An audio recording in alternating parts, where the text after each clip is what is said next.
নূরের সারা পিঠময় এলো কেসগুলো দেখতে পেল আদিল। চুলের ওপর আঙুলের উল্টো পিঠ গলিয়ে দিতে লাগলো। ধীরে ধীরে মাথা ঝুঁকিয়ে নাক ডুবিয়ে দিল চুলের মাঝে। ঘান টেনে নিল নিঃশ্বাসে। চোখ বুজে নিল নূর। ভারী হলো শ্বাস প্রশ্বাস। আদিল ধীরে ধীরে তার এক হাত গলিয়ে দিল শাড়ির ফাঁকে নূরের কোমরে। কোমর পেঁচিয়ে ধরে তাকে আরো কাছে টেনে নিল নিবিড়ভাবে। কম্পিত হলো নূর। হৃদস্পন্দন হলো বেসামাল। কাঁধে আদিলের উষ্ণ নিঃশ্বাসে কাটা দিয়ে উঠল সারা লোমকূপ। নূর কোনো রকমে নিজেকে সামলিয়ে বলে উঠল, চুল দেখার সাথে সাথে কি এসব করারও রীতি আছে নাকি? তখন আদিল নূরের কাঁধের ওপর থেকে চুলগুলো সরিয়ে সেখানে অধর লেপটিয়ে ফিসফিসানি সরে বলে উঠল, আছে তো, তবে সবার জন্য না। আমার মতো কিছু স্পেশাল কেসের ক্ষেত্রে আছে, যারা নিজের বউকেই আবার নতুন করে বিয়ে করার সৌভাগ্য পায়। শুধুমাত্র তাদের জন্য এই রীতি। নূরের কানে ঝুমকার টোকা দিয়ে বলে উঠল আদিল কথাগুলো। আদিলের কথায় হেসে দিল নূর। মুখ গুজল আদিলের বুকে। আদিলও হেসে জড়িয়ে নিল নূরকে। আজ গায়ে হলুদের দিন ধার্য করা হয়েছে। সকাল থেকে তোড়জোড় চলছে। বাসা লনে পুল সাইডে স্টেজ সাজিয়ে হলুদ ফাংশনের আয়োজন করা হয়েছে। আজ অল্প সংখ্যক কিছু মেহমানও আসবে। নূরের দুই মায়ের পরিবারও আসবে। বিকাল পর্যন্ত সব আয়োজন শেষ করে সবাই এবার রেডি হতে লেগে পড়ল। হলুদের থিম রাখা হয়েছে। মেয়েরা কলাপাতা রঙের শাড়ি আর ছেলেরা কলাপাতা রঙের পাঞ্জাবি আর সাদা চুড়িদার পাজামা। তবে বরকনে আলাদা আলাদা কালার। নূরকে লাল পাড়ে হলুদ শাড়িতে সজ্জিত করা হয়েছে আর আদিলও সেজেছে হলুদ পাঞ্জাবিতে।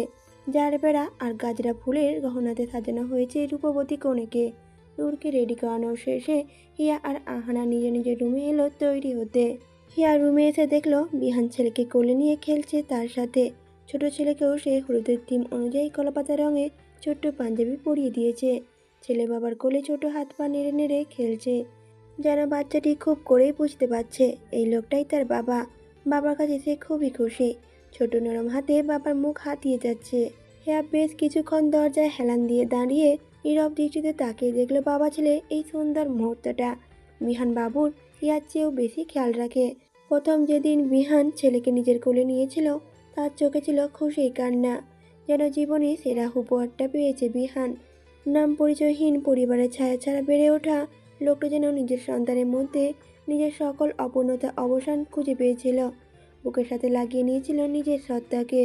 বাসায় আসার পরেও বিহানি বেশিরভাগ সময় বাবুর খেয়াল রাখে। একটু কাঁদলেই অস্থির হয়ে যায় সে। হিয়া কখনো ভাবেনি তার জীবনে এতটা সুখের দিন আসবে। বিহান শুধু হিয়াকে নয়, তার মা বাবাকে আপন করে নিয়েছে। নিজের বাবা মার মতোই শ্রদ্ধা আর যত্ন করে তাদের। বিহান তার জীবনে সত্যি কোনো বরদান হয়ে এসেছে যেন। বিহানের মতো একটা খাঁটি শুদ্ধ একটা মানুষ তার জীবনসঙ্গী হিসেবে এসে হিয়াকে করেছে সৌভাগ্যবতী। হিয়ার ভাবনার মাঝে বিহানের নজর পড়ে হিয়ার ওপর। তাকে দেখে বিহান হাসি মুখে বলে উঠল, আরে ওইখানে খাড়াই আছো কেলা, ভেতরে আহো, দেখো বাবুরে কি সুন্দর লাগতেছে, একের পুরো হিরো। মার্শাল্লাহ, কি সুন্দর আমার পোলাটা। হিয়া মুগ্ধ হেসে এগিয়ে এলো ওদের কাছে। মাথা ঝুঁকিয়ে প্রথমে ছেলের কপালে চুমু খেয়ে বলে উঠল, হ্যাঁ অনেক সুন্দর লাগছে। এরপর হিয়া চুমু খেলো বিহানের কপালে। চুমু খেয়ে বলে উঠল, ঠিক তার বাবার মতো।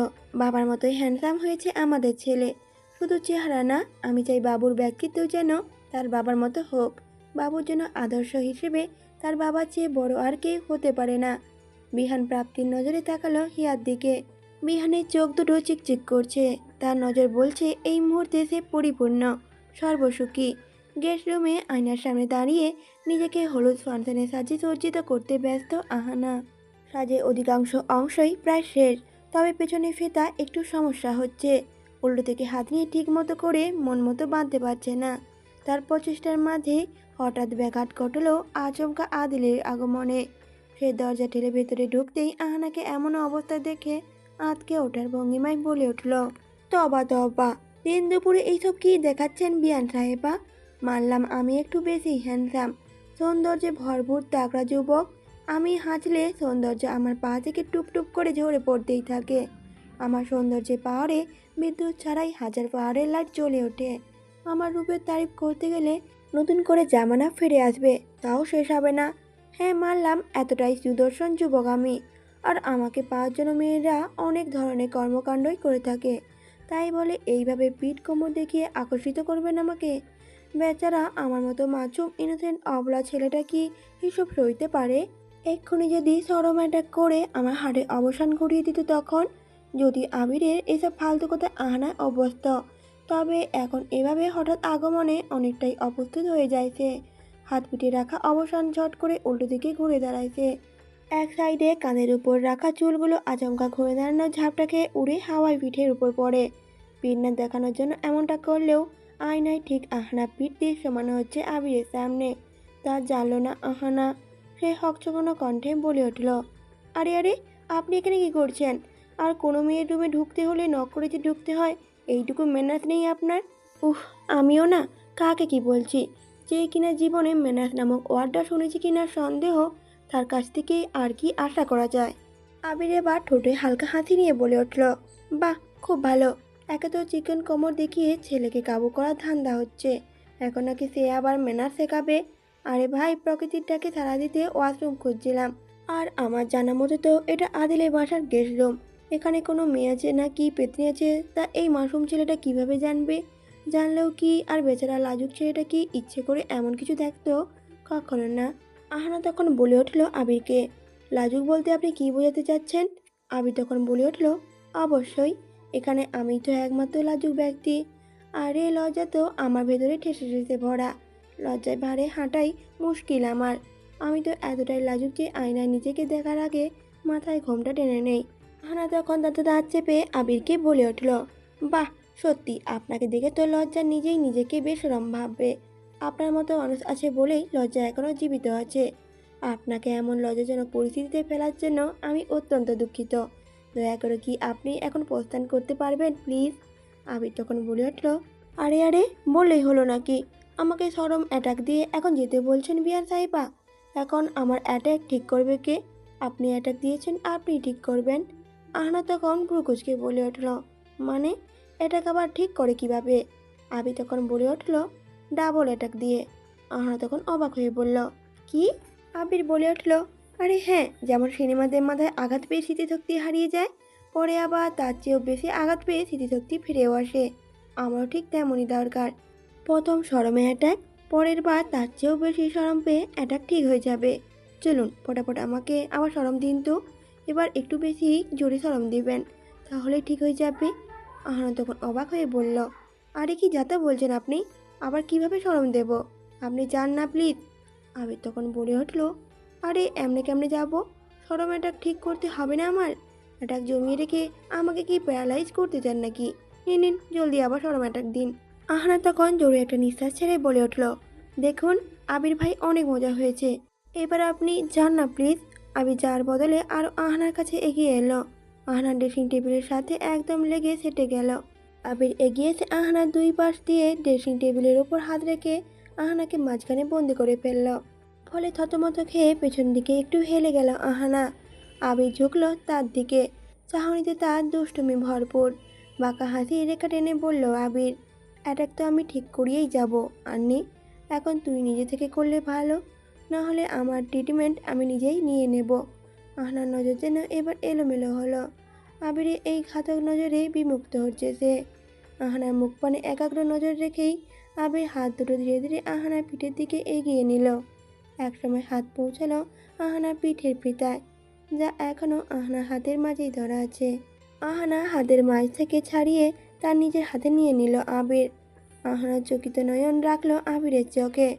আহানার চোখের দিকে নজর রেখেই পিঠের পিঠা বেঁধে দিতে লাগলো আবির। হৃদস্পন্দন গতি পড়ল আহানার। পিঠে আবিরের হাতে ছোঁয়ায় মৃদু কম্পন অঙ্গে ছড়ালো। ড্রেসিং টেবিলের ওপর রাখা হাত দুটো শক্ত মুঠো করে নিজেকে তবুও সবল রাখার প্রচেষ্টায় নিয়োজিত হলো আহানা। ফিতা বাঁধার প্রতিক্রিয়া শেষ হলে আবির আহানা কানের কাছে আরও ঝুঁকল। ফলে শক্ত হয়ে গেল আহানা। কানের ঠোঁট প্রায় ছুঁই ছুঁই আবিরের। এভাবেই রেখেই আবির বলে উঠল, এবার আমার পাওনা উসুল করার পালা। সেদিনের স্ট্রবেরি ফ্লেভারের কিসগুলো বাকির খাতায় ফেলে রেখেছিস তুই। আজ তো বাকি চুকাতেই হবে তোর, তাও সুদে আসলে সব। কিসগুলো বাকি রেখে সুদ জমিয়ে ফেলেছিস অনেক। সুদ বেড়ে এখন 3 ডাবল বেড়ে গেছে কিসের পরিমাণ। আজ সব শোধ করবি। কথার সাথে আবিরে উষ্ণ নিঃশ্বাস আরও অদরে স্পর্শ লাগছে আহানার কানে। গলা শুকিয়ে আসছে আহানার, নিজেকে শক্ত রাখা মুশকিল। আবির আহানার কাছ থেকে মুখ তুলে আহানার মুখের দিকে নজর টিকালো। মাথা হালকা মাখিয়ে অগ্রসর হলো সে আহানার অদর পানে। চোখ বুজে কাঙ্ক্ষিত গন্তব্যের সন্ধান পেতে নিয়েছিল। আর ঠিক তখনই হঠাৎ আহানা আবিরের পায়ে নিজের পা দিয়ে ঠাসা দিয়ে গুঁতো মেরে দিল। উসুল প্রক্রিয়ায় জোরে সোরে ব্যাঘাত ঘটল আবিরের। পায়ে ব্যথা পেয়ে আর্তনাদ করে পা উঁচু করে লাফাতে লাগলো সে। সেই সুযোগে আহানা আবিরের হাতের মাঝ থেকে ঝট করে বেরিয়ে ছুটে পালালো। দরজার কাছে এসে হাসতে হাসতে বলে উঠল আহানা, আপনার বাকি কোনোদিনও উসুল হবে না বিয়ান সাহেব। বলে আহানা আবার দৌড়ে বেরিয়ে গেল। আবির বাঁকা এসে তখন বলল, বাকি উসুল করার পদ্ধতি খুব করে জানা আছে আমার আন্নি। দেখি কতদিন বাকি শোধ না করে পালিয়ে বেড়াত। মজা হবে এই টেস্টিং গেমে। নূরকে হলুদ ফাংশনের জন্য পুরোপুরি রেডি করা হয়েছে। এখন শুধু মেয়েরা আসলে বাইরে যাওয়ার পালা। হিয়া আর আহানা যাওয়ার আগে বাইরে থেকে দরজা লক করে দিয়ে গেছে, যাতে আদিল এখানে আসতে না পারে। মনে মনে হাসল নূর এদের কাণ্ডে। আয়নার সামনে দাঁড়িয়ে নিজেকে দেখছে সে। কেমন পুলকিত হচ্ছে তার হৃদয় মন। আজ তার হলুদ, আদিলের নামে হলুদ লাগবে তার অঙ্গে। ভাবতেই যেন ভালো লাগা ঝড় বইছে মন জুড়ে। শিহরিত হচ্ছে শরীর মন। হঠাৎ খট করে দরজা খোলার শব্দে পেছনে ফিরে তাকালো নূর।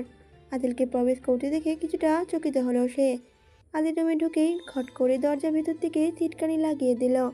নূর থতমত কণ্ঠে বলে উঠল, আরে তুমি এখন এখানে? কেউ দেখে ফেললে কি ভাববে? আদিল নূরের দিকে এগিয়ে আসতে আসতে তখন বলল, কে কি ভাবলো তাও যদি আমি ভাবি তাহলে মানুষ কি ভাববে? হলুদ আমার, বিয়ে আমার, বউ আমার, অথচ আমি দেখবো সবার পর। এই অন্যায় তো মেনে নেব না আমি। সবার আগে আমি আমার বউকে দেখবো মন ভরে, তারপর বাকিরা। লাজুক হাসলো নূর, বলল, দরজা তো লক ছিল, তুমি এলে কিভাবে? আদিল তখন বলে উঠল, তুমি ভুলে যাচ্ছ রানী সাহেবা, এটা আমার বাড়ি। আর আমার বাড়িতে আমাকে কোথাও যেতে না দেওয়ার মতো ক্ষমতা কারণ নেই। আমার কাছে সব রুমেরই ডুপ্লিকেট চাবি থাকে জনাবা। এখন একটু চুপচাপ দাঁড়িয়ে থাকো তো, আমাকে দেখতে দাও আমার পরীর মতো বউটাকে। লাজে রাঙা হলো নূরের মুখ। আদিল অবলোকন করতে ব্যস্ত তার হৃদয় হরিণীকে। ফর্সা মোলায়েম অঙ্গে হলুদ শাড়ি আর ফুলের গহনা, এই যেন অপ্সরাকেও হার মানাবে অপূর্ব রূপ তার। আদিলের চোখ বুঝি ঝলসে যাচ্ছে তার বধূর সৌন্দর্যের ঝলকে। মুগ্ধ নয়নে তাকিয়ে নূরের খুব কাছে এসে দাঁড়ালো আদিল। দুই হাতে নূরের মুখটা একটু উঁচু করে তুলে পরম ভালোবাসা অধর ডুবালো নূরের কপালে। খানিক সময় ওভাবেই রাখলো। তারপর কপালে কপাল নাকে নাক ঠেকিয়ে মায়াময় সুরে আদিল বলে উঠল, মাশাল্লাহ, আমার বধূটাকে দেখে তো পরীরাও হিংসায় জ্বলবে। আমার সুন্দরী বধূ। সুখময় অনুভূতি মেলা বসল নূরের অন্তদেশ জুড়ে। কিছুক্ষণ সেভাবে থাকার পর নূর বলল, প্লিজ এখন যাও, কেউ চলে আসবে।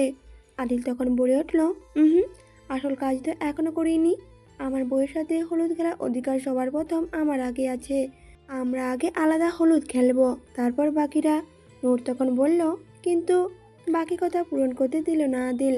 নূরে ঠোঁটে তর্জনী আঙুল চেপে বলল, হুস, কোনো কথা না, যা বললাম তাই হবে। পরপরই নূরকে করে তুলে নিল আদিল। তাকে নিয়ে এসে রুমে ডিভাইনের ওপর পা তুলে বসালো। আর আদিল বসলো নিচে নূরের পায়ের সামনে। ডিভাইনের ওপর নূরের হাঁটু উঁচু করে ভেঙে বসা পা দুটোকে আরেকটু সামনে টেনে আনলো। শাড়ির উপর দিয়ে হাঁটু পর্যন্ত উঠিয়ে রেখে হাঁটুর নিচে পাটুকু উন্মুক্ত করলো আদিল। পকেট থেকে একটা ছোট প্লাস্টিকের প্যাকেট বের করলো সে। তাতে বাটা হলুদ ছিল। নূরের দিকে তাকে মায়াবী হাসলো একবার আদিল। প্রথমে দুই পায়ে চুমুর বর্ষণ করলো। তার উপর প্যাকেট থেকে হলুদ পেস্ট হাতের আঙুলে মাখিয়ে নূরে আলতো রাঙা ফর্সা পায়ে মাখিয়ে দিল। উপর থেকে নিচ পর্যন্ত টেনে মাখিয়ে দিল হলুদ পেস্ট। নূর একটানে তাকিয়ে দেখছে তার সুদর্শন পুরুষটাকে। পুরুষটার চোখে কত ভালোবাসা, কত যত্ন করে হলুদ লাগিয়ে দিচ্ছে সে। এতটা পাগলের মতো কেন ভালোবাসে লোকটা তাকে? সে কি সামলাতে পারবে এত ভালোবাসার জোয়ার? নূর কি কখনো তার ভালোবাসায় বরাবরই হতে পারবে? এত ভালোবাসার সে যে হারিয়ে ফেলেছে নিজেকে। লোভী হয়ে যায় সে। আরও বেশি করে শুধু এই পুরুষটার ভালোবাসা চায় সে। সারা জীবন চায়। পরের জন্ম বলতে যদি কিছু থাকে, সেই জন্মেও শুধু এই পুরুষটাকে নিজের করে চায় নূর। এসব ভাবতে ভাবতেই আবেশের বহিঃপ্রকাশ ঘটে নূরের চোখে। সুখের অশ্রু জমে চোখে। তবে তা আদিলের চোখে পড়ার আগেই মুছে ফেলেছে। লোকটা যে তার চোখের জল দেখতেই পারে না। আদিলের হলুদ লাগানো শেষে নূর বলে উঠল, এবার আমার পালা, আমি দেব তোমাকে। আদি নূরের পাশে বসে বলল,